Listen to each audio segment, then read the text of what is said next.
صل على محمد وآل محمد۔ ناظرین اور سامعین کی خدمت میں السلام علیکم۔ میں آپ کا میزبان ظاہر حسین رضوی شیعہ چینل رائے بریلی صاحب کے سامنے حاضر ہوں۔ حضرات، آج ایک مومن کے سال ثواب کی مجلس عزا کا انعقاد کیا گیا ہے۔ مرحوم سید علی حسن ابن مولانا ابن حسن کی یہ مجلس عزا ہے، جو کہ ان کی اہلیہ فہمیدہ حسن صاحبہ اور ان کے خانوادے کی جانب سے اس مجلس کو منعقد کرایا جا رہا ہے، اور یہ مجلس کووڈ-19 کے دور میں آن لائن کرائی جا رہی ہے تاکہ سبھی حضرات اس میں آن لائن شرکت کر سکیں۔ اور اس مجلس کو خطاب کریں گے خطیب نہج البلاغہ مولانا سید قمر علی رضوی صاحب، اور انشاءاللہ اس مجلس میں سوز و سلام کا سلسلہ رہے گا، جس میں سوزخوانی کے فرائض انجام دیں گے جناب عسکری نقوی صاحب، اور انشاءاللہ سید محمد حیدر زیدی صاحب اور اسد نقوی صاحب بھی سوز و سلام پیش کریں گے۔ تو آئیے حضرات، بنا کسی تمہید کے میں آپ کو لے چلتا ہوں جناب عسکری نقوی صاحب اور سید محمد حیدر زیدی اور اسد نقوی صاحب کی خدمت میں ایک کے بعد دیگرے انشاءاللہ سوز و سلام سماعت کرتے ہیں۔ ایک باواز بلند نعرہ صلوات، اللہم صلی علی محمد و آل محمد وعجل فرج۔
کیوں فاطمہ بھی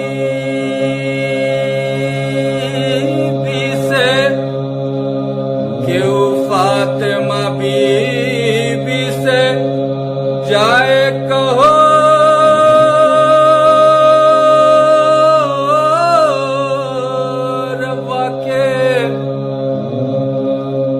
واقع سارے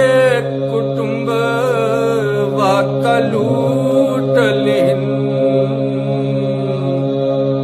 رکھے ہوئے کوچ دریا پٹھ نہ دیو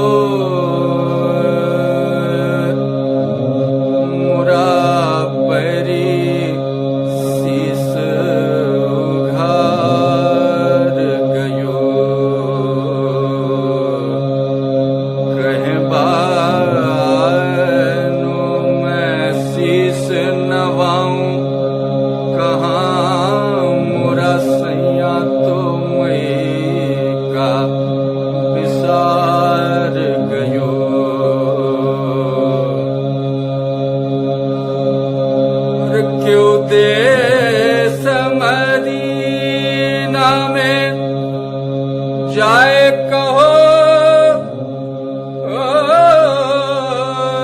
کہ رسول کا ناتی ہے کھیت رہو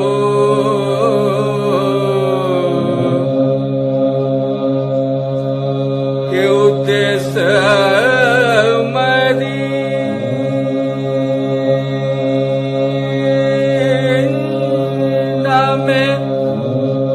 جائے کہو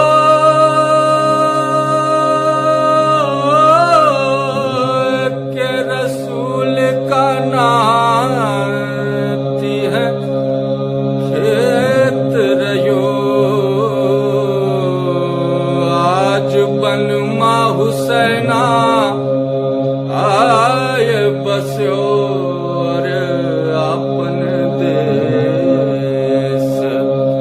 اجاڑ گیو کہیں بانو میں سیس نواؤں کہاں مرا سیاں تمہیں کا پسار گیو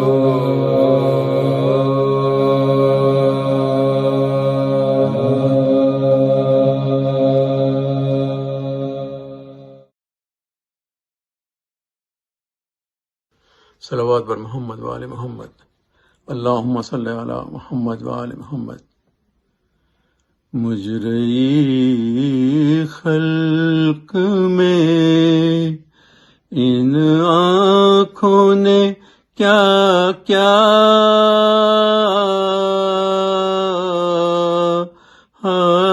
دیکھا مجرئی خلق میں ان آنکھوں نے کیا کیا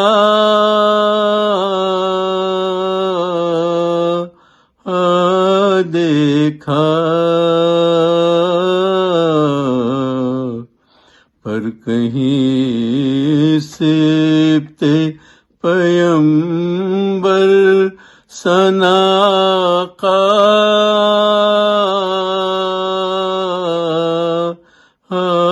دیکھا مجرئی خلق میں نے دیکھا عالم شاہ کو آلود خون میں نے دیکھا عالم شاہ کو آلود خون میں نے عباس کو بے جان لب دریا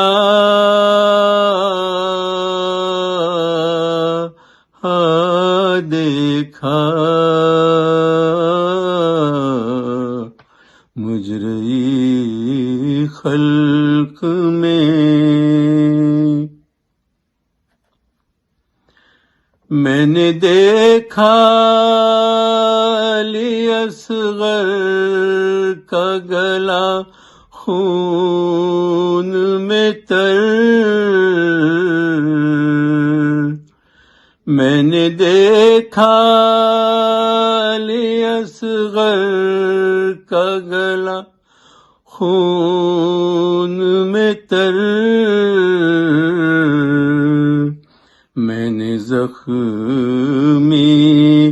علی اکبر کا کلیجہ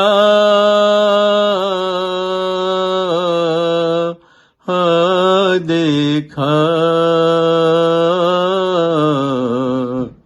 مجرئی خلق میں ایک گٹھری شہدی پشت پہ لائے جس میں ایک گٹھری شہدی پشت پہ لائے جس میں میں نے ٹکڑے ہوئے قاسم کا سراپا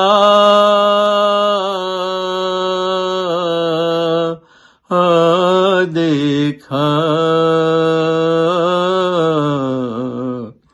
مجرئی خلق میں ہائے کیوں ہو نہ گئی کور کے ان آنکھوں نے، ہائے کیوں ہو نہ گئی کور کے ان آنکھوں نے، قید خانے میں سکینہ کا جنازہ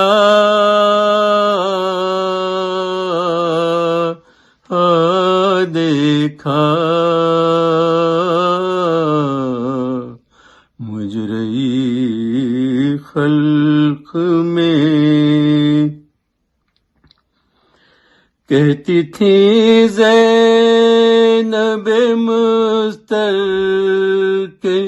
خدا خیر کرے، کہتی تھی زینب مستر کے خدا خیر کرے، میں نے کل خواب میں اریاں سر زہرا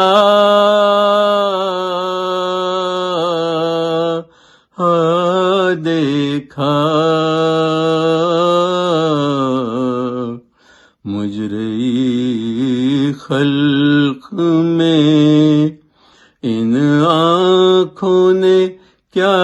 کیا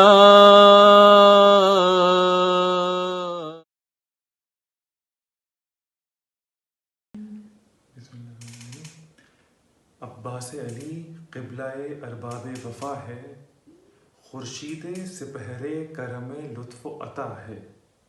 ثابت قدم جادائے تسلیم و ردا ہے، شمشیر خدا ہے خلف شیر خدا ہے، کس شوق سے صدقے ہوا فرزند نبی کے، قربان علمدار حسین ابن علی کے، جس طرح محمد پہ فدا رہتے تھے حیدر، ان کو بھی اسی طرح سے تھا عشق برادر، جیوں سایہ نہ قدموں سے جدا ہوتے تھے دم بھر، حضرت کو بھی پیارے تھے یہ بیٹوں کے برابر، فرماتے تھے جانو تنے شبیر ہے عباس، قوت ہے میری اور میری شمشیر ہے عباس، جس دن سے مدینے سے چلے سید ابرار، عباس نے کھولے نہ کمر سے کبھی ہتھیار، راتوں کو بھی مانند خمر رہتے تھے بیدار، اور خیمے کے چوگرد پھرا کرتے تھے ہوشیار، عاشق تھے زبس دوش محمد کے مکی کے اس پردے میں ہوتے تھے تصدق شہ دین کے، فرماتے تھے یہ بارگاہ شاہ امم ہے، کیا رتبے میں کچھ خانہ کعبہ سے یہ کم ہے؟ اس گھر کا ادب فرض ہے جب تک میرا دم ہے، گرداوری خیمہ نہیں طوف حرم ہے۔ یہ احمد مختار کے پیاروں کا مکاں ہے، یہ عرش معلیٰ کے ستاروں کا مکاں ہے۔ جب متصر ماریہ پہنچے شہ ابرار اور حر دلاور سے ہوئی راہ میں ٹکرار، باغ اس نے جو پکڑی تھی تو پیدل تھا علمدار، ایک ہاتھ میں تھی شہ کی رکاب ایک میں تلوار، تھراتے تھے یہ غیظ تھا عباس علی کو، حضرت کے قریب آنے نہ دیتے تھے کسی کو۔ شہ کہتے تھے شفقت سے چڑھو گھوڑے پہ بھائی، پیدل ہوئے کس واسطے کیا جی میں ہے آئی، کہتے تھے گوارا نہیں حضرت کی جدائی، ان قدموں سے ملتا چلے آنکھوں کو فدائی، آقا میرا جب راکب دوش نبوی ہو، کیوں کرنا جلوں میں مجھے چلنے کی خوشی ہو۔ میدان شہادت میں جو وارد ہوئے سرور، وہاں گھاٹ پہ اترا ہوا تھا شام کا لشکر، برپا ہوئے ریتی پہ قیام شہ صفدر، پانی نہ کئی دن ہوا پیاسوں کو میسر، روتے تھے کھڑے خیمے کے در پہ شہ ابرار، اور لپٹا تھا شبیر کے قدموں سے علمدار، کی عرض یہی خلف احمد مختار ہے اب تو غلام آپ سے رخصت کا طلبگار، سب فوج گئی جانب کوثر میرے مولا، اب دیکھیے خادم کے بھی جوہر میرے مولا۔ ڈیوڑی پہ لگے پیٹنے آ کر حرم شاہ، غل سن کے یہ بولے پسر سعد کے ہمراہ، منگوا تو خبر خیمہ شاہ شہدا کی، یہ غل ہے کہ ہلتی ہے زمین کرب و بلا کی، بے وجہ نہیں خیمے میں رونے کا یہ غل ہے، معشوق سے عاشق کے جدا ہونے کا غل ہے۔ ایک لڑکی جو کہتی ہے بسد نالا و افغان، فریاد ہے میں پیاس سے مرتی ہوں چچا جاں، بھر لا دو میری مشق کو دریا سے میں قرباں، بیٹی شہ بیکس کی سکینہ ہے وہ ناداں، عباس پہ کر کوہ ستم آج گرے گا، بے مشق بھرے نہر سے خالی نہ پھرے گا۔ یہ ذکر جو تھا فوج میں غل ہو گیا ایک بار، گھوڑے کو اڑاتا ہوا آتا ہے علمدار، کاندھے پہ تو ہے مشق و علم ہاتھ میں تلوار، آمد میں ہے ایک دبدبائے حیدر کرار، جب تیغ کھچی تہلکا لشکر پہ پڑے گا، کس کا یہ کلیجہ ہے کہ جو اس سے لڑے گا۔ یہاں ذکر یہ تھا اور ادھر فوج سے لڑتا پہنچا پسر شیر الہی لب دریا، عباس پکارے کہ ہم آتے ہیں خبردار، رہوار کی اب باغ اٹھاتے ہیں خبردار، جنگ اسد اللہ دکھاتے ہیں خبردار، پانی کے لیے نہر میں جاتے ہیں خبردار، ہاں دیکھیں ذرا تیغ شرر دم کو تو روکو، دریا کو تو روکا ہے ذرا ہم کو تو روکو، شعلہ تھی شرارہ تھی قیامت تھی بلا تھی، شمشیر تھی یا برق تھی یا قہر خدا تھی، کیا کیا نہ لڑے مشق کو کیا کیا نہ بچایا، گر چھاتی تلے زیر سپہگاہ چھپایا، جھک کر کبھی دامان ردا اس پہ اڑھایا، وہ تیر لگا سینے پہ جو مشق پہ آیا، پانی کے لیے خون میں تر ہو گئے عباس، تلوار جب آئی تو سپر ہو گئے عباس۔ عباس سے کہنے لگے شبیر یہ رو کر، اب مجھ کو علم چاہیے دنیا میں نہ لشکر، سر کٹ کے سرے نیزہ علم ہوئیں گے بھائی، دنیا میں علم ہوئے گا نہ ہم ہوئیں گے بھائی۔ سبحان اللہ، جزاک اللہ۔ یقینی طور سے آپ حضرات محظوظ ہو رہے تھے، سوز و سلام کا سلسلہ آپ نے سماعت فرمایا۔ آئیے حضرات، اب میں بنا کسی تمہید کے گزارش کر رہا ہوں خطیب نہج البلاغہ بین الاقوامی شہرت یافتہ ذاکر اہل بیت مولانا سید قمر علی رضوی صاحب کی خدمت میں، جو کہ حسینیہ ابو الفضل عباس علیہ السلام سے ہمارے ساتھ موجود ہیں اور میں ان کی خدمت میں چلتا ہوں اور ان سے گزارش کرتا ہوں کہ سید علی حسن ابن مولانا ابن حسن کے ایصال ثواب کی مجلس کو خطاب کریں۔ ایک بآواز بلند نعرہ صلوات، اللہم صلی علی محمد وآل محمد۔ ایک مرتبہ سورہ ہم 3 مرتبہ سورہ توحید کی تلاوت فرما کر سید آل حسن ابن مولانا سید ابن حسن صاحب کے لیے ایصال ثواب کر دیجیے۔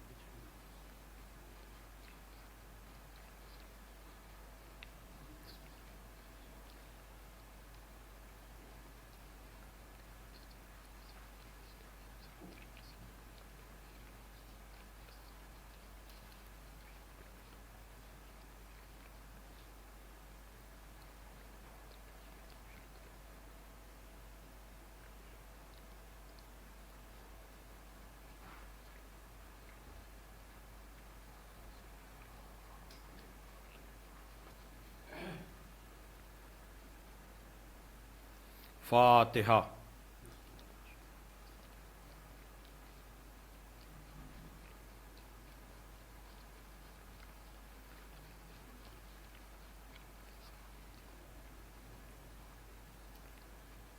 اعوذ باللہ من الشیطان اللعین الرجیم، بسم اللہ الرحمن الرحیم۔ الحمد للہ الذی ہدانا لہذا وما كنا لنہتدی لولا ان ہدانا اللہ، لقد جاءت رسل ربنا بالحق، الصلاۃ والسلام علی النبی الامی العربی القرشی المکی المدنی البطحی الابتہی التہامی الدافع جیشات الاباطیل والدامغ سولات الازالیل، مولن الحق بالحق ابی القاسم محمد وآلہ الطیبین الطاہرین المعصومین المظلومین الذین اذھب اللہ عنہم الرجس وطہرہم تطہیرا، ولعنۃ اللہ علی اعدائہم اجمعین من الآن الی یوم الدین۔ اما بعد فقد قال علی علیہ السلام، الا وإن لكل معموم اماما یقتدی بہ، الا وإن امامکم قد اختفى من دنیاہ بتمرہ ومن تومہ وقرصہ، الا وإنکم لا تقدرون على ذلك ولكن اعینونی بورع واجتہاد وعفۃ وصداد۔ صلوات بھیجیں۔ بزرگان محترم و دوستان عزیز، یہ مجلس عزا جو مرحوم و مغفور آل حسن صاحب ابن مولانا ابن حسن صاحب کے ایصال ثواب کی مجلس ہے، جو ان کی اہلیہ کی جانب سے منعقد کی جا رہی ہے، اور ان کا پورا خانوادہ اس مجلس کے انعقاد میں شریک و سہیم ہے۔ خداوند عالم مرحوم کی مغفرت کرے، ان کے درجات کو عالی کرے۔ مرحوم ایک علمی خانوادے کی فرد تھے، ایک عالم دین کے بیٹے، لیکن ہمارے ہاں مجالس میں مرحوم اور جانے والے سے زیادہ ان کے ممدوح اور ان کے رہبر اور رہنما اور امام کی گفتگو ہوتی ہے۔ اسی لیے میں نے اسی مناسبت سے آپ حضرات کے سامنے خدائے فصاحت، مولائے بلاغت، غالب علی کل غالب، مطلوب کل طالب، حضرت علی ابن ابی طالب علیہ الصلاۃ والسلام کی زبان مبارک پر جاری ہونے والے ایسے الفاظ کو گفتگو کا ذریعہ بنایا ہے کہ جس میں مولائے کائنات امام اور ماموم کے رشتے پر گفتگو کر رہے ہیں، رہبر اور رہرو کے تعلق پہ گفتگو کر رہے ہیں، لیڈر اور فالوورز کے کنیکشن اور ارتباط پر گفتگو کر رہے ہیں، اور یہ الفاظ نہج البلاغہ کے ایک ایسے خط کے الفاظ ہیں کہ جو خط، جو لیٹر آج بھی ہمارے لیے ایک نمونہ ہے، ایک درس ہے، ایک سبق ہے، اور اس جملے کو عنوان بناتے ہوئے میں ادھر 4 مجلسیں خطاب کر رہا ہوں۔ النور انسٹیٹیوٹ لندن کے زیر اہتمام جو مجالس منعقد ہو رہی ہیں، تو چونکہ وہ ایک سلسلے گفتگو جاری ہے، اور اس قول میں یا اس خط میں اتنی گہرائی، گیرائی اور وسعت ہے، اتنا تنوع ہے، اتنے رخ ہیں کہ میں نے مناسب جانا کہ اس سلسلہ مجالس کے علاوہ بھی میں مختلف مجالس میں بھی اسی قول کو گفتگو کا ذریعہ بناؤں۔ بلکہ اگر آپ وہ نمبرنگ یاد رکھیں، ایک تو یہ نہج البلاغہ کے دوسرے جز سیکنڈ پارٹ کے 45 یعنی 45 نمبر کے خط کے الفاظ ہیں جو آپ نے اپنے گورنر عثمان ابن حنیف کے نام لکھا ہے، اور ان کے ایک بھائی ہیں سہل ابن حنیف، جن کے نام نہج البلاغہ کا 70 یعنی 70 نمبر کا خط ہے۔ یہ دونوں بھائی مولا کائنات کے بہت زیادہ چاہنے والے ہیں، لیکن اگر آپ ان دونوں خطوں کو پڑھیں گے تو آپ کو اندازہ ہوگا کہ جس کو ہم اپنا امام و رہبر جانتے ہیں وہ اپنے پیچھے اور اپنے فالوورز کو کیسا دیکھنا چاہتا ہے۔ بہرحال ظاہر لفظ کا میں ترجمہ کروں جن الفاظ کو ذریعہ بنایا ہے تاکہ وقت کے اندر گفتگو میں مکمل کر سکوں، اور وہ یہ کہ آپ ارشاد فرما رہے ہیں کہ آگاہ ہو جاؤ اے ابن حنیف کہ ہر امام کا، ہر ماموم کا ایک امام ہوتا ہے، ہر فالوور کا ایک لیڈر ہوتا ہے، ہر رہرو کا ایک رہبر ہوتا ہے، جس کی وہ پیروی کرتا ہے، جس کے علم سے وہ فائدہ اٹھاتا ہے۔ اور جہاں تک تمہارے امام کی بات ہے، الا وَإِنَّ امامکم، جہاں تک تمہارا امام ہے، اس نے تمہاری اس دنیا سے لباس کے نام پر 2 چادریں لی ہیں اور غذا کے نام پر 2 روٹیاں لی۔ اب یہاں سے گہرائی کا اندازہ آپ دیکھیں کہ واقعاً معصوم رہبر یا خدا کا بھیجا ہوا رہبر ہوتا کیا ہے؟ پہلے رشتہ بتایا امام و معموم کا، پھر اس امام کی عظمت بتائی کہ کائنات کے ہر ذرے پر اختیار ہونے کے باوجود اس نے لباس کے نام پر 2 چادریں لیں، غذا کے نام پر 2 روٹیاں لیں، لیکن اپنے پیچھے چلنے والوں سے یہ کہا لیکن تم اس پر قدرت نہیں رکھتے، کہ میری طرح، یہ میرے الفاظ ہیں، تم اس پر قدرت نہیں رکھتے کہ ہر اختیار کے بعد ایک ایسے لباس یا ایک ایسی غذا پر اکتفا کر سکو۔ وَلَٰكِنْ أَعِینُونِی بِوَرْعٍ وَاجْتِہَاد، لیکن تم میرے معین و مددگار بن سکتے ہو تقوی اور پرہیزگاری کے ذریعے اور ریاضت اور اجتہاد کے ذریعے، اور پاک دامنی اور سلامت روی کے ذریعے۔ گویا کہ بتایا کہ اگر تم ہمارے لشکر میں شامل ہونا چاہتے ہو تو تمہارے لیے یہ 4 بنیادی شرطیں ہیں، اور مولا علی کے چاہنے والے جو 12 اماموں کے ماننے والے ہیں وہ آخری امام کے ظہور کی دعا جب کرتے ہیں تو سب جانتے ہیں کہ وہ یہ دعا کرتے ہیں کہ پروردگار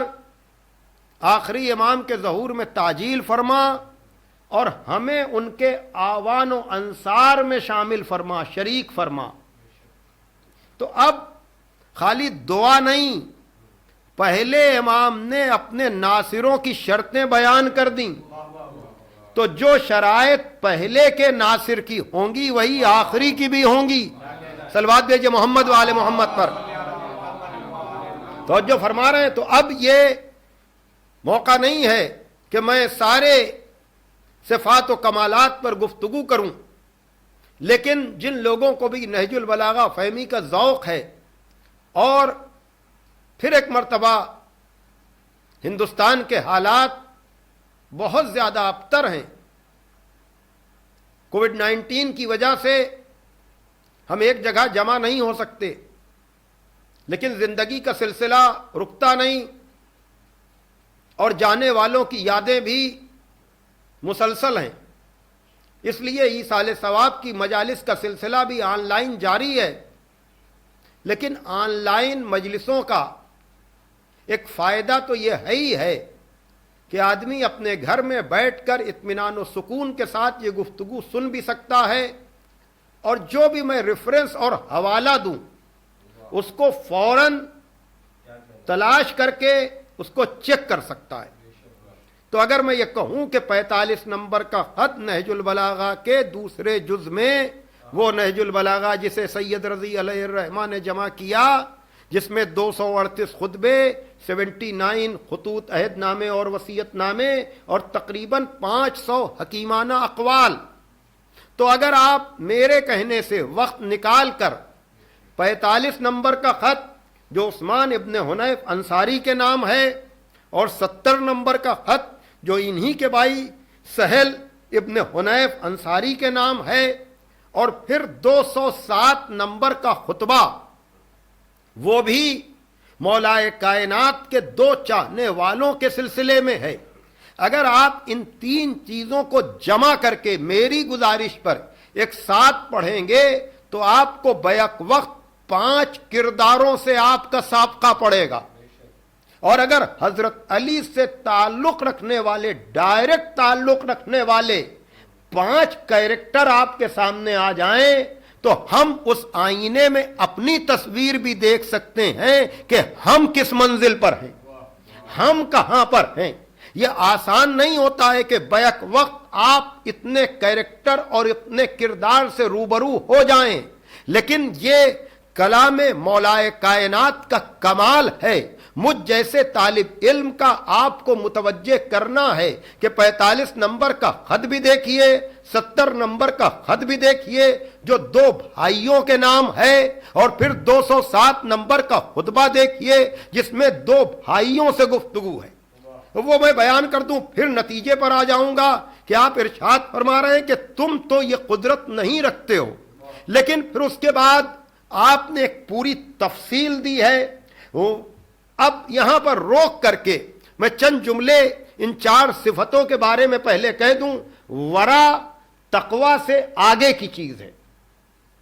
ورا واو رے عین، یہ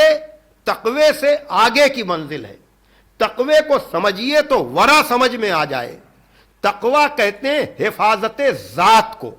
یعنی سیدھے اور مستقیم اور صحیح راستے پر چلنے کے دوران جو بھی حملے ہو رہے ہوں ان سے اپنے کو بچا کر رکھنے کا نام تقوی ہے۔ توجہ فرمائیے گا۔ اور یہ تقوی ہی ایک ایسی چیز ہے، یہ ماہ مبارک رمضان چل رہا ہے جہاں ارشاد ہو رہا ہے کتب علیکم الصیام، تم پر روزے لکھ دیے گئے اسی طرح سے جیسے تم سے پہلے کی امتوں پر لکھے گئے تھے، لعلکم تتقون، تاکہ شاید تم متقی بن جاؤ۔ توجہ فرمائیے گا۔ عام طور سے تقوی کو ایک جدید دنیا میں یا جدید ذہنوں میں ایک اچھے معنی میں نہیں سمجھا جاتا ہے، لیکن اگر ان الفاظ کو پوری طرح سے سمجھا جائے تو دیکھا جائے گا کہ جہاں ارشاد ہو رہا ہے کہ الف لام میم ذالک الکتاب لا ریب فیہ ھدی للمتقین، یہ وہ کتاب ہے جس میں کسی طرح کا کوئی شک نہیں ہے، اور یہ ہدایت ہے متقین کے لیے، یعنی روزہ اس لیے تاکہ تم متقی بنو، قرآن ہدایت اس کے لیے جو متقی ہے۔ اور پھر دوسری جگہ ارشاد ہو رہا ہے کہ دیکھو تم کو کسی قوم کی دشمنی تم کو عدل کے راستے سے ہٹا نہ دے، اے دلو ہوا اقرب للتقوی، عدل کرو تاکہ تم تقوی سے قریب ہو جاؤ۔ توجہ کیجئے گا، گویا کہ روزے کا فلسفہ تاکہ تم متقی بنو، قرآن ہدایت اس کے لیے جو متقی ہے، اور پھر یہاں پر یہ کہا جا رہا ہے کہ تم متقی تب ہی بن سکتے ہو جب تم اپنے مزاج میں سینس آف جسٹس پیدا کرو۔ تو اس کا مطلب یہ ہے کہ تقوی کسی گوشے یا کسی درے یا کسی تنہائی میں بیٹھ کر اللہ اللہ کرنے کا نام نہیں ہے، بلکہ اپنے ذہن و دل و دماغ میں عدل کا مزاج بنا کر لوگوں سے عادلانہ سلوک کرنے کا نام تقوی ہے۔ صلوات بھیجے محمد والے محمد پر۔ ایک اور صلوات بھیجیے آپ، توجہ فرمائیے گا۔ اور یہ فلسفہ اگر عدل اور تقوی تک پہنچنے کی سیڑھی ہی یا ذریعہ سمجھ میں آ گیا تو اس سے آگے کی چیز ورا ہے، اور پھر خالی آئیڈیالوجی کا نام اسلام نہیں ہے، نہیں، اس کو اپنی عملی زندگی میں اتارا بھی جائے،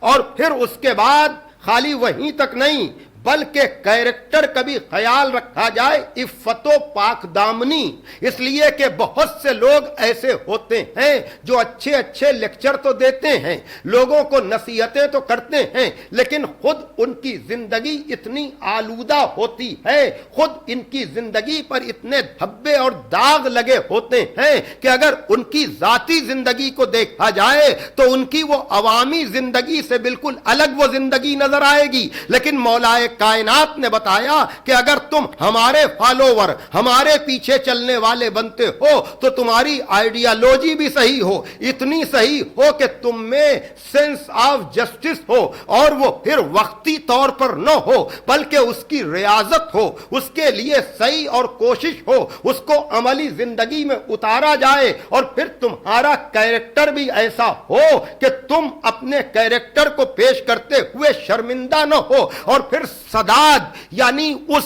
صحیح راستے پر قائم و برقرار رہنا۔ ایک صلوات بھیجے محمد والے محمد پر۔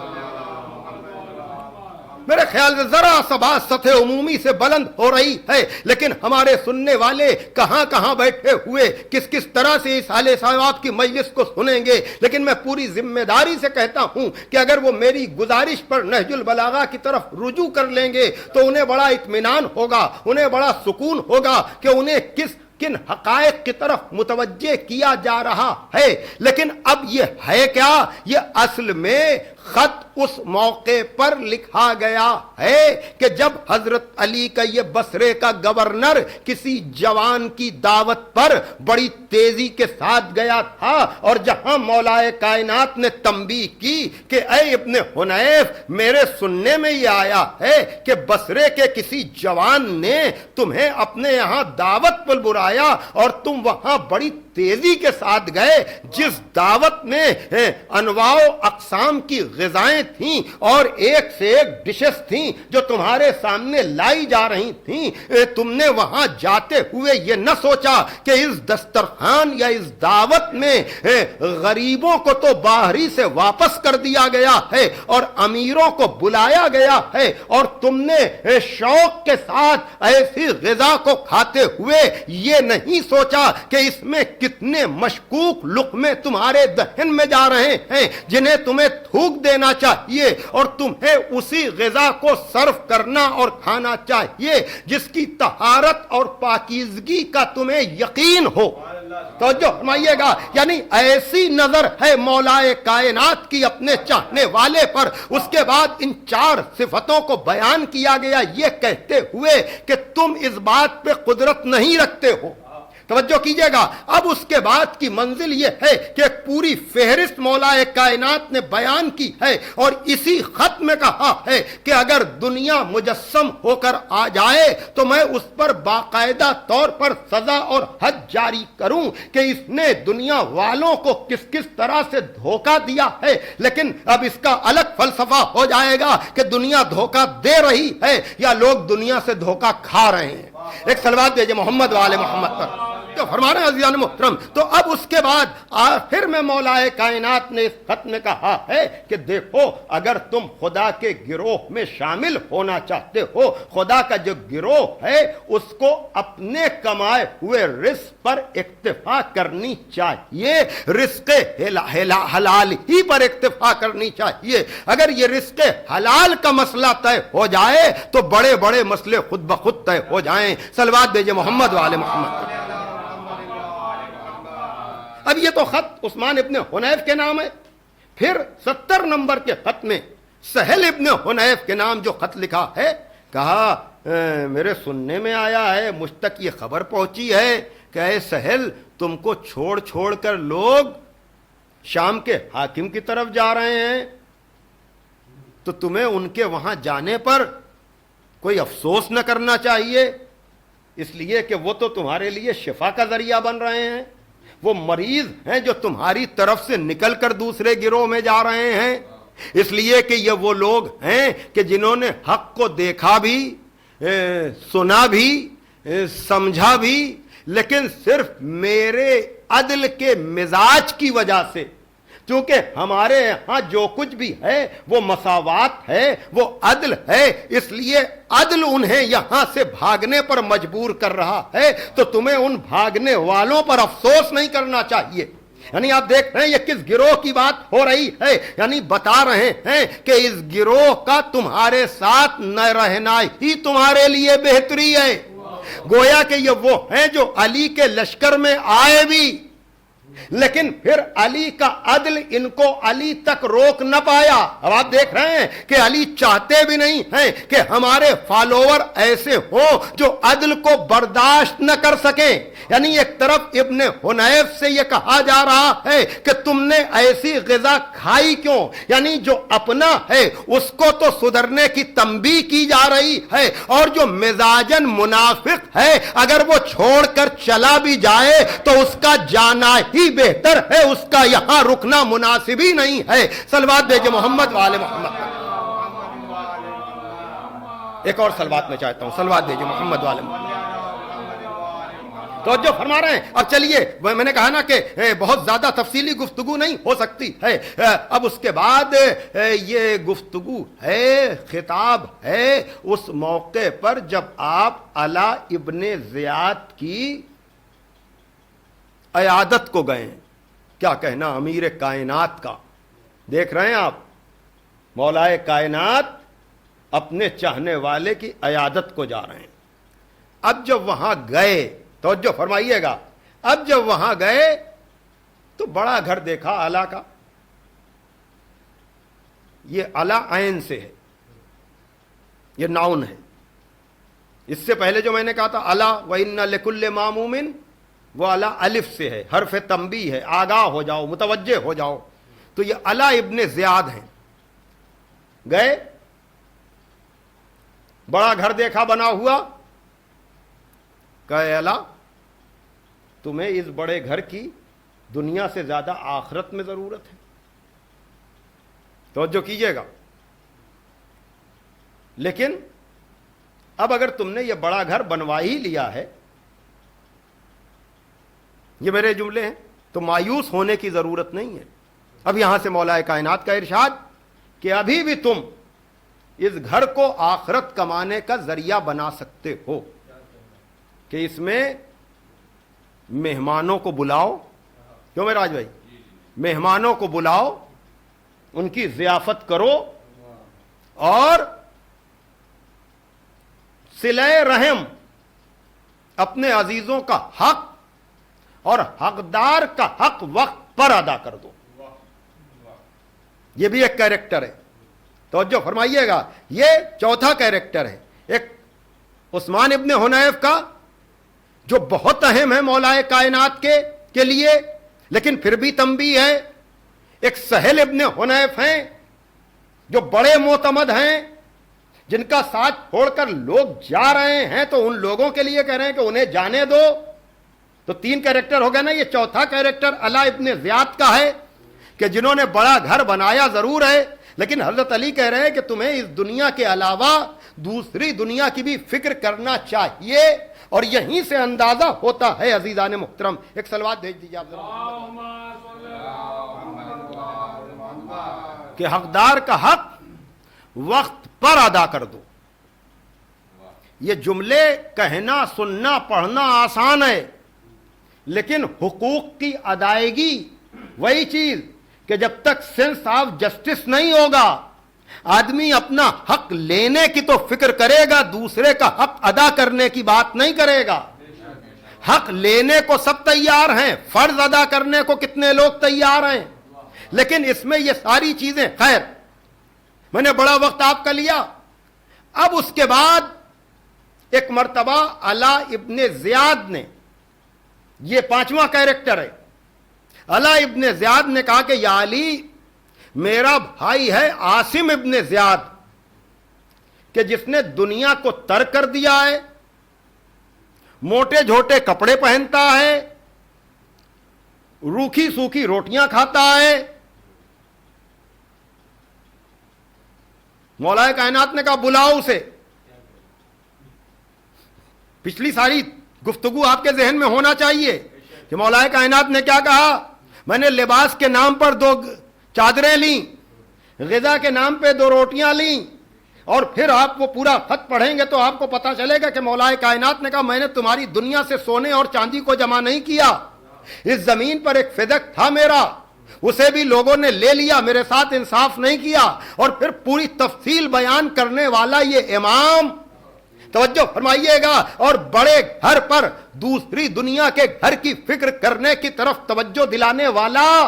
توجہ فرمائیے گا، جہاں مساوات اور برابر کی تقسیم پر سہل کا ساتھ چھوڑ کر جانے والوں پر تسلی دینے والا کہ تمہیں گھبرانے کی ضرورت نہیں ہے ان کے جانے پر۔ اب اسی سے یہ شکایت ہو رہی ہے کہ میرے بھائی نے دنیا کو ترک کر دیا ہے، سوکھی روٹیاں کھاتا ہے، موٹے کپڑے پہنتا ہے۔ مولا کائنات نے کہا بلاؤ اسے۔ اب جب عاصم ابن زید اس کیفیت میں آیا تو ایک مرتبہ مولا کائنات نے اس کی تعریف نہیں کی کہ میں تو چاہتا ہی ایسے انسان کو ہوں، اپنے فالوور، اپنے چاہنے والے کو، توجہ فرمائیے گا، بلکہ کہا تو یہ کہا کہ اے اپنے نفس کے دشمن، یہ تجھے کیا ہو گیا ہے کہ جن چیزوں کو اللہ نے تیرے لیے حلال کیا ہے تو نے اس کو اپنے اوپر حرام کیوں کر لیا؟ توجہ فرمائیے گا عزیزان محترم، ایک مرتبہ کہا کیا خدا کے بارے میں تو بدگمان ہے کہ ایک مرتبہ تجھے تو وہ دنیا کی نعمتوں کو استعمال کرنے کی اجازت دے، جب استعمال کرنے لگے تو وہ تیری تنبیہ کرے گا۔ اب دیکھ یہیں پر یہ جملے ہیں کہ کوئی بھی اپنے کو مولائے کائنات جیسا نہ سمجھے، توجہ فرمائیے گا، دیکھیے ورع اور تقوی اپنی جگہ، ریاضت و اجتہاد اپنی جگہ، عفت و پاک دامنی اپنی جگہ، لیکن ایک مرتبہ جو ہونا تھا وہی ہوا۔ جیسے ہی کہا کہ تو نے یہ اپنی کیا گد بنا رکھی ہے، یہ اپنا کیا حال بنا رکھا ہے، ایک مرتبہ تڑپ کر اس نے کہا، عاصم ابن زیاد نے، یا علی آپ نے بھی تو یہی طریقہ اپنایا ہے، آپ نے بھی تو یہی انداز اپنایا ہے۔ ایک مرتبہ کا وہی کا تف ہے تیرے اوپر، اللہ نے ائمہ عدل پر یہ فرض کیا ہے کہ وہ اپنے معیار زندگی کو سماج کے نچلے طبقے کے مطابق رکھیں تاکہ کسی غریب کی غربت، کسی فقیر کا فقر اسے خدا کا باغی نہ بنائے۔ صلوات بھیجے محمد والے محمد پر۔ گویا کہ بتایا کہ تم جس گروہ کے بھی ذمہ دار ہو، تمہیں گروہ کے ہر فرد کا خیال رکھ کر اپنی زندگی کو آگے بڑھانا چاہیے۔ اور پھر تمہارا یہ امام، یاد رکھیے گا، عدل والا ہونا اول ہے، اور ائمہ عدل میں سے، صلوات بھیجے محمد والے محمد پر۔ یہ کون امام ہے؟ کہ جس کی سیرت ہمارے لیے نمونہ ہے، یہی تو درس دے رہا ہے کہ تم ہم جیسا بننے کی کوشش نہ کرو، بس اپنے رزق حلال پر اکتفا کرو تو تم میرے ناصر و مددگار بن جاؤ گے۔ اور خدا نے جو چیزیں تمہارے لیے حلال کی ہیں،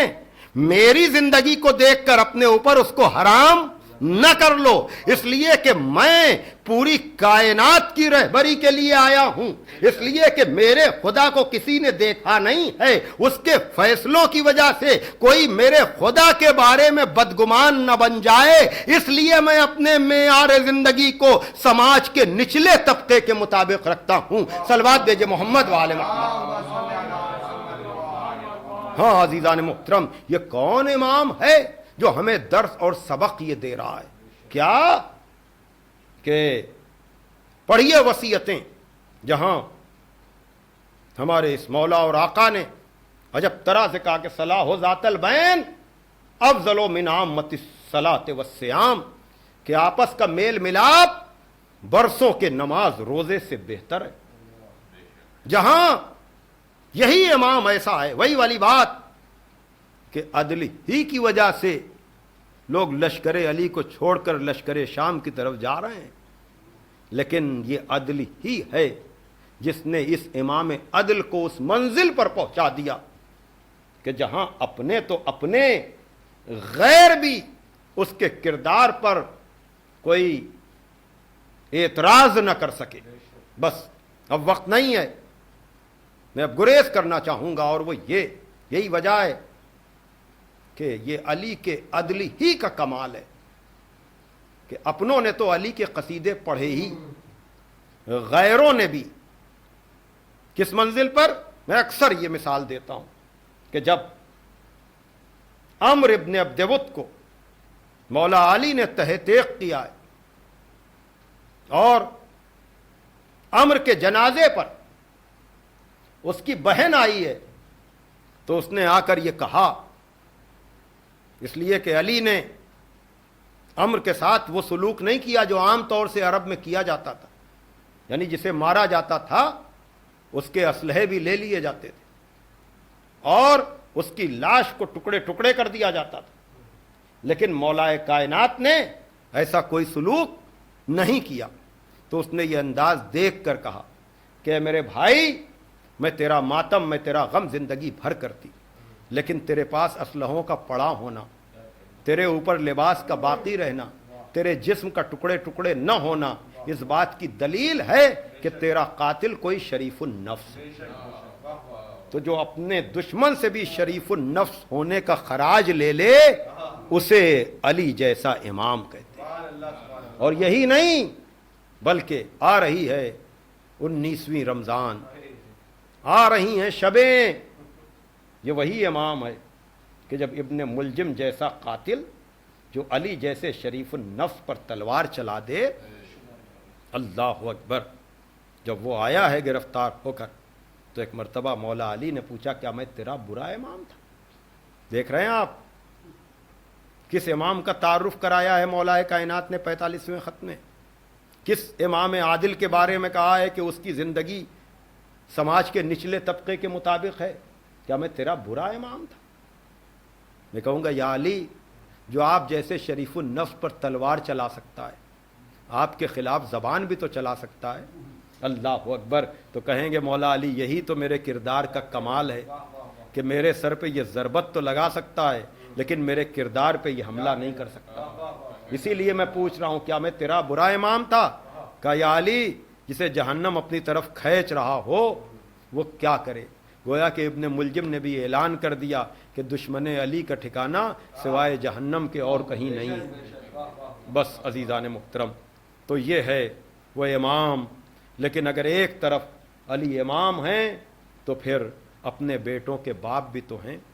اپنی بیٹیوں کے باپ بھی تو ہیں، اپنی اولادوں کے باپ بھی تو ہیں۔ ہاں، ایک مرد مومن کے ایصال ثواب کی مجلس ہے اور میں نے تذکرہ کیا مولا علی کا، لیکن ہمارے ہاں مجلسوں میں انداز یہی ہوتا ہے کہ اگر ایک طرف فضائل میں ہم مرکزی طور پر مولا علی کا ذکر کرتے ہیں تو مصائب کی منزل پر ہاں اگر علی اپنے اولادوں کے سرپرست ہیں تو کربلا میں حسین ابن علی، اللہ اکبر۔ ہاں عزیزو، مولا حسین کربلا کے میدان میں آپ آ کر دیکھیے، یہ وہی حسین ہے کہ جس نے اپنے باپ کو دیکھا ہے کہ کس طرح سے یتیموں کا خیال، دیکھا ہے کہ کس طرح سے میرا باپ لوگوں کے لیے کنویں کھودتا تھا، اس نے دیکھا ہے کہ رات کی تاریکی میں کس طرح سے میرا باپ یتیموں کا، اسیروں کا، بیواؤں کا خیال رکھتا تھا۔ ہاں اب اسی علی کا بیٹا کربلا کے میدان میں اپنی خاندان کے ساتھ، اپنے بچوں کے ساتھ اس طرح سے دشمنوں کے نرغے میں گھر گیا ہے، لیکن پھر بھی اگر وہ باپ ہے تو یہ بیٹا ہے جو عاشور کی شب اپنے کردار کے کمال کا اعلان اس طرح سے کرتا ہے کہ دیکھو ان یزیدیوں کو میرے سر کی ضرورت ہے، تم نے یہاں تک میرا ساتھ دیا، تم نے حق نصرت ادا کیا، اب تم آزاد ہو، تم چلے جاؤ، اور دیکھو میں شمع کو بھی گل کیے دے رہا ہوں، اور اگر تمہیں تنہا جاتے ہوئے شرم آتی ہو تو میرے عزیزوں کا ہاتھ پکڑ کے چلے جاؤ۔ لیکن یہ ہے یقیناً مولا علی کے وہ اصحاب جن میں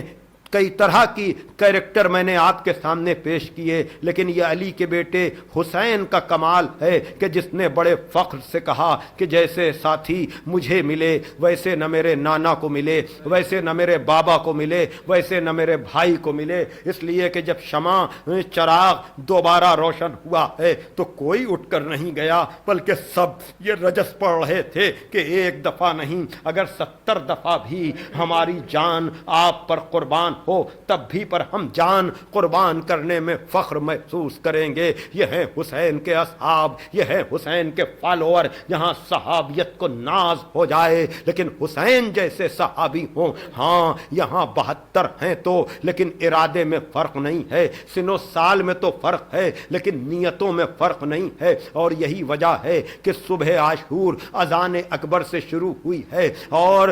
پہلی مرتبہ جب حسین صبح کی نماز پڑھا رہے تھے تو ادھر سے ہزاروں تیر آئے ہیں، اور حسین کے آدھے سے زیادہ ساتھی پہلے ہی حملے میں شہید ہو گئے ہیں۔ لیکن عزیزو، ظہر کا وقت آتے آتے اب حسین کی تنہائی ہے، اس لیے کہ ظہر تک یہ اندازہ ہے آپ کو کہ ابو ثمامہ نے کہا ہے کہ اے فرزند رسول، میرا دل چاہتا ہے کہ ایک نماز اور آپ کے پیچھے ہم پڑھ لیں۔ کہا ابو ثمامہ خدا تمہیں نماز گزاروں میں شمار کرے۔ اب ایک مرتبہ یہ امام و معموم کا جب رشتہ ہے، آپ عام طور سے دیکھیں گے کہ وقت نماز امام آگے ہوتا ہے، معموم پیچھے ہوتے ہیں۔ امام و معموم ہی کے رشتے پر تو میں بات کرتا ہوا یہاں تک آیا ہوں نا، لیکن عزیزو نماز واجب میں امام آگے ہوتا ہے، معموم پیچھے ہوتے ہیں، لیکن جو نماز محبت ہوتی ہے اس میں معموم آگے ہو جاتے ہیں، امام پیچھے آ جاتا ہے۔ کہ آپ نے کربلا میں نہیں دیکھا کہ سعید و زہیر آگے کھڑے ہوئے ہیں اور امام نماز پڑھا رہا ہے، سعید و زہیر آنے والے تیروں کو اپنے بدن پہ روک رہے ہیں، اور مقتل کے الفاظ ہیں کہ جب نماز تمام ہوئی ہے تو ان اصحاب باوفا نے کہا ہے کہ آقا کیا حق نصرت ادا ہو گیا؟ گویا کہ موت پر اختیار ہے حسین کے اصحاب اور حسین کے ساتھیوں کا۔ بہرحال یہ ظہر کا وقت تھا جہاں چند ساتھی موجود تھے، لیکن عصر کا وقت آتے آتے جب حسین اون و محمد کے لاشیں لا چکے، جب حسین قاسم کا پامال لاشا لا چکے، جب حسین عباس کا خون بھرا عالم لا چکے، جب حسین علی اکبر کے سینے سے برچھی کی یعنی نکال کر لاش اکبر کو خیمے میں پہنچا چکے اور علی اصغر کے لیے سوال آپ کر چکے، علی اصغر کے گلے پہ تیر لگ چکا، تو اب حسین ہیں اور تنہائی ہے، اب حسین ہیں اور اصحاب کو آواز ہے۔ آپ کو پتا ہے نا، حسین جب خیمے سے رخصت ہو کر کے آئے ہیں، بیٹے کو بھی خدا حافظ کہا ہے اور بہنوں نے خیمے تک اپنے بھائی کو خدا حافظ کہہ کے رخصت کیا ہے. ہاں، اور اب جب خیمے کے باہر آئے ہیں ایک مرتبہ آواز دی، یا ابطال الصفا یا فرسان الحجا، یہ ہیں حسین کے اصحاب. اے میرے شیرو، اے میرے دلیرو، یہ تمہیں کیا ہو گیا ہے کہ حسین تمہیں آواز دیتا ہے اور تم جواب نہیں دے رہے ہو؟ عجب نہیں شہداء کی لاشیں تڑپی ہوں اور تڑپ کر کہا ہو کہ فرزند رسول موت نے مجبور کر دیا ہے. ہاں عزیزو، چلیے مجلس کو تمام کیا جائے. اب حسین کی تنہائی ہے، لیکن میر صاحب نے حسین کی اس تنہائی کو نظم کیا کہ رلا رہی تھی دلوں کو لٹی ہوئی سرکار، رلا رہی تھی دلوں کو لٹی ہوئی سرکار. نہ پیدلوں کے پرے تھے نہ مرکبوں کی قطار، نہ کوئی حاجب و درماں نہ کوئی خدمتگار. اجڑ گیا وہ گلستان، خزاں ہوئی وہ بہار. مقام ہو کا تھا جس جا نگاہ مڑتی تھی، حضور کے در دولت پر خاک اڑتی تھی.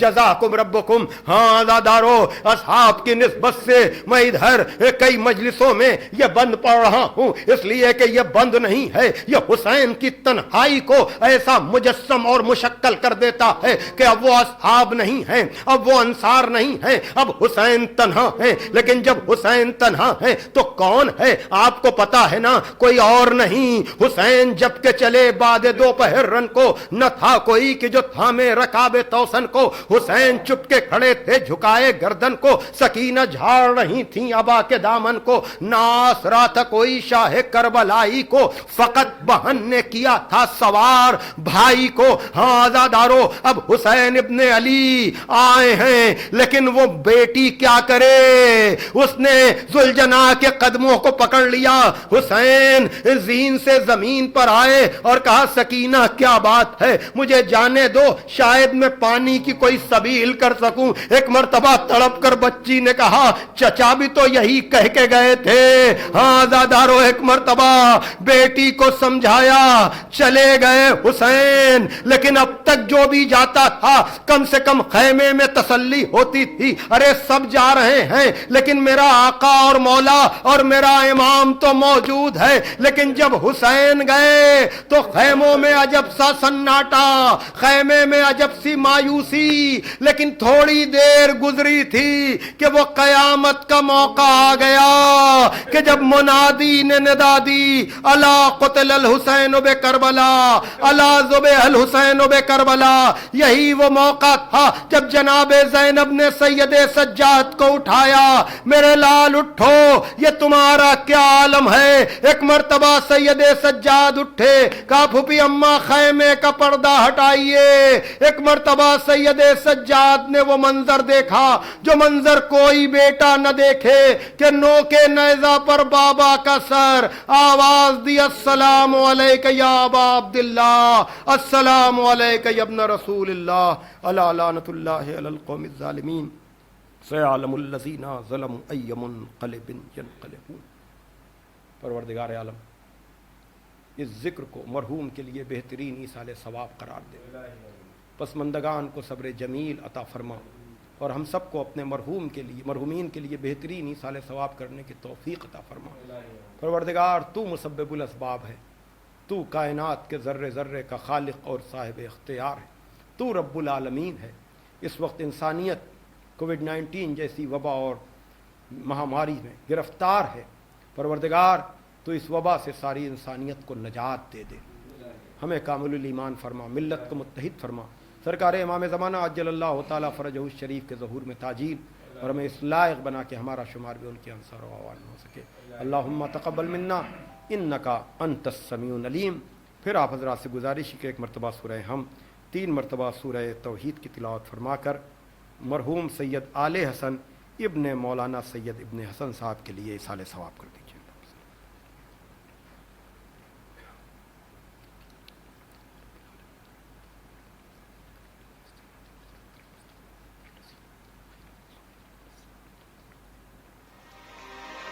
اللهم صل